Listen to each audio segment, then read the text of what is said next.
Totoo nga bang wala ng share treats dito sa Shopee? Tara, alamin natin.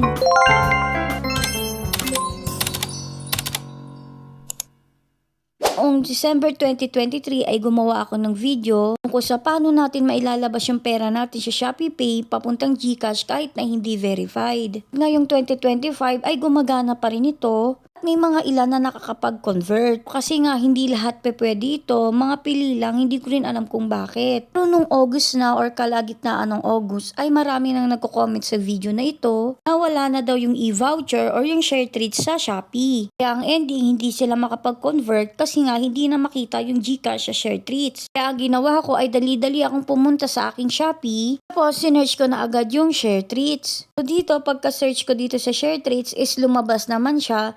So meaning, meron pa rin talagang share treats sa Shopee Pay. So ayan, chinek ko siya, clinic ko. At kung makikita nyo dito, meron pa rin mga feature na pinapakita dito sa home nila.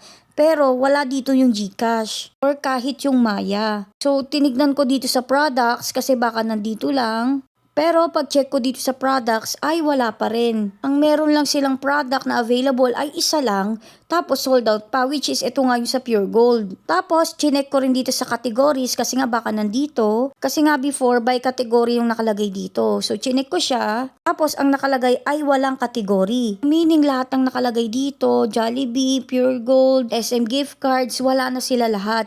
Isang product na lang meron sila tapos sold out pa. Before alam ko may nakita ako dito kaso 100 voucher lang na GCash. Not sure ako kung nag-iibat ba talaga siya by week or by day. Pero up until now, ganito pa rin nakalagay Pure Gold tapos sold out pa. Syempre, para masagot ang katanungan ko, ay dali-dali ako nag-chat sa share treats. Yung chinat ko yung account nila dito sa Shopee at tinanong ko nga kung wala na ba talagang GCash. So nag-antay lang din ako dito na saglit at ang sagot nila ay ang GCash daw at ang Maya ay tinake down daw ng Shopee team. So kung nga sana itanong dito kung bakit pero hindi na sila nag-reply, siguro confidential din yun.